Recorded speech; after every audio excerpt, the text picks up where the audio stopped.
মাহিকে 2টি গাড়ি ও ফ্ল্যাট দিয়েছিলেন আজিজ। প্রযোজনা প্রতিষ্ঠান জাজ মাল্টিমিডিয়ার মাধ্যমেই নায়িকা হিসেবে সিনেমায় আত্মপ্রকাশ করেছিলেন মাহিয়া মাহি। আরও সহজ করে বললে, প্রযোজক আব্দুল আজিজদের হাত ধরেই ঢালিউডে পা রেখেছিলেন তিনি। এরপর জাজের বেশ কয়েকটি সিনেমায় দেখা গেছে এই নায়িকাকে। সে সময় ঢালিউডে ওপেন সিক্রেট ছিল মাহি ও আজিজের প্রেমের গুঞ্জন। বিষয়টিকে গুঞ্জন বলার কারণ, দুজনই তখন নিজেদের সম্পর্কের বিষয়টি আড়ালে রাখার চেষ্টা করেছেন, তাই বলে আলোচনা থামাতে পারেননি। সময়ের সঙ্গে সঙ্গে মাহি আজিজ দুজন হেঁটেছেন দুজনের পথে। জাজের সিনেমায় আর কাজ করতে দেখা যায়নি মাহিকে। তখনই শোনা যায় আজিজের সঙ্গে সম্পর্কে ভাঙনের পরই জাজের ঘরে আর ফেরত যাননি এই অভিনেত্রী। সম্প্রতি এক সাক্ষাৎকারে আব্দুল আজিজ বলেন, মাহিকে আমি 2টা গাড়ি ও একটা ফ্ল্যাট কিনে দিয়েছিলাম।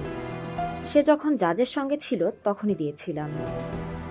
এ সময় মাহির সঙ্গে প্রেমের গুঞ্জন সম্পর্কে আজিজ বলেন, তার একটা ব্যক্তিগত জীবন আছে, আমারও সংসার রয়েছে।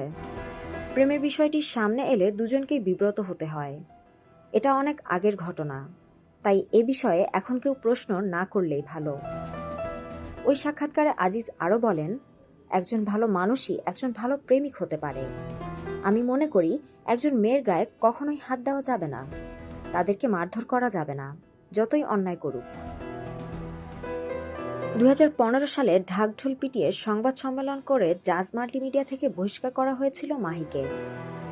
প্রসঙ্গত, চিত্রনায়িকা মাহির ক্যারিয়ারের অন্যতম সফল সিনেমা অগ্নি ও অগ্নি 2, দুটি সিনেমায় নারীকেন্দ্রিক।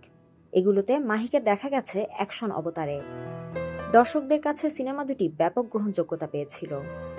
ভক্তদের কাছে মাহি পরিচিতি পান অগ্নিকন্যা হিসেবে। এই দুটি সিনেমায় জাজের ব্যানারে নির্মিত হয়েছিল।